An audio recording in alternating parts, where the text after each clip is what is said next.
রাজনীতির সমস্যা আমাদের আছে, এই বরাবরই আছে, আজকের না। 150 বছর আগে যখন ব্রিটিশরা এখানে শাসন করতেন তখন ওই একই আবার রবীন্দ্রনাথ আনতে হয়। রবীন্দ্রনাথ বলছেন, কাগজ নেড়েই উচ্চস্বরে পলিটিক্যাল তর্ক করে, মাথায় ছোট বহরে বড় বাঙালি সন্তান। পলিটিক্যাল তর্ক করা এটা আমাদের মজ্জাগত। আমরা আপনার চায়ের দোকানে বসে রাজনীতির কথা বলবো। আপনি গ্রামে, আপনারা ঢাকার মানুষেরা জানেন কিনা জানি না, তো আমার মনে হয় ছাত্ররা অনেকেই গ্রাম থেকেই এসছে, যারা অনেক ছাত্র দেখতে পাচ্ছি আমি। গ্রামে গেলে দেখবেন গ্রামের রাস্তার পাশে একটা বাজার, বাজারের পাশে ছোট একটা ঘুমটি ঘর বলি আমরা, চায়ের দোকান থাকে। সেই ঘুমটি চায়ের দোকানে আপনার লাল চা কেউ চিনি দিয়ে খান, কেউ দুধ দিয়ে খান, বলে দেয় আবার এই একটু মালাই মেরে দিও।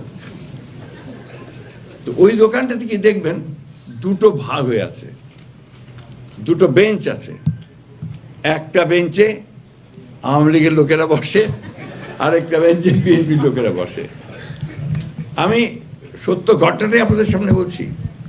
আজকে আপনার সামনে যারা বসে আছে আপনারা সবাই অত্যন্ত আমার শ্রদ্ধেয় পণ্ডিত ব্যক্তি এবং এই দেশের ধর্তাকর্তা। আপনার সমস্ত নীতি নির্ধারণ আপনারা করেন, আপনারা সেই নীতি নির্ধারণে সব সহযোগিতা করেন। আমার সামনে অনেক সফল ব্যবসায়ীরা আছেন যারা এই দেশে ব্যবসা করে দেশকে মাফ করবেন অনেক ওপরে টেনে তুলে নিয়ে যাচ্ছেন। কিন্তু যে মানুষগুলো ওই গ্রামে একেবারে রৌদ্রে ঘামে ভিজে কষ্ট করে যে ফসলগুলো ফলাচ্ছে, কাজ করছে, যে শ্রমিকটি, মহিলাটি, মেয়েটি আপনার সেই গার্মেন্টসের ফ্যাক্টরিতে গিয়ে মাত্র 15,000 টাকার বেতনে যে কাজ করছে, তাদের কথা আমরা খুব বেশি চিন্তা করি না।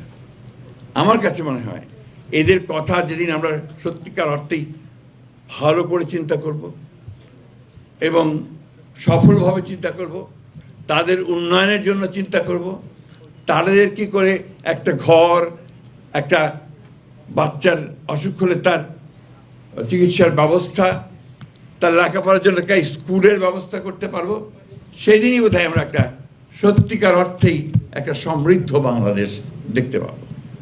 এটা হচ্ছে আমার আকাঙ্ক্ষা। আমার বয়স হয়ে গেছে, আমি রাজনীতিতে অনেকদিন আপনাদের সঙ্গে সামনে থেকেছি, অনেক আলোচনা সমালোচনা বিভিন্নভাবে হচ্ছে, কিন্তু আমার কাছে ফাইনালি যেটা মনে হয়েছে যে সেখানেই বোধহয় বাংলাদেশের সমস্ত ভবিষ্যৎটা লুকিয়ে আছে, সমস্ত ভবিষ্যৎটা।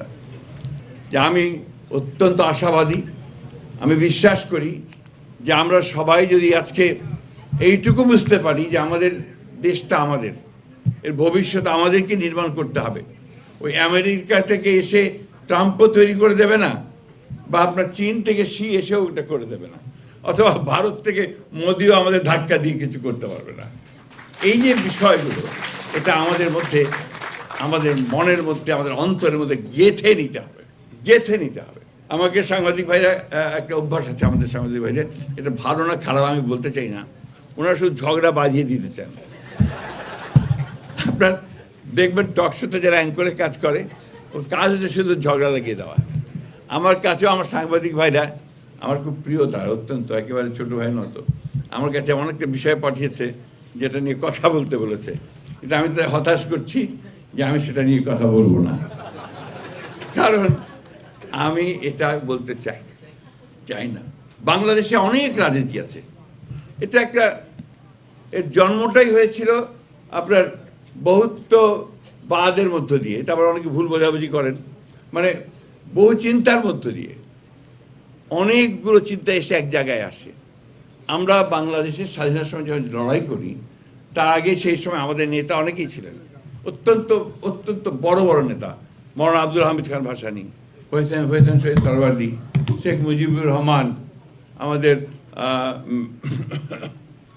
মাহবুবুল্লাহ শাহ আসেননি আজকে এখানে বোধহয়, তিনিও তখন বিরাট নেতা ছিলেন। এখানে বাদলরা বসে আছে, তারাও বড় নেতাই ছিলেন তখন। তো আমাদের এক একজন এক একটা চিন্তা ছিল। সেই চিন্তাগুলো ছিল যে কেউ আমরা সমাজতন্ত্র করব, কেউ সমাজকে পাল্টে দেব, কেউ কমিউনিজম করব, কেউ ধর্মীয় ব্যবস্থাকে এখানে প্রতিষ্ঠিত করব, ইসলামকে প্রতিষ্ঠিত করব, সব মিলিয়েছিল।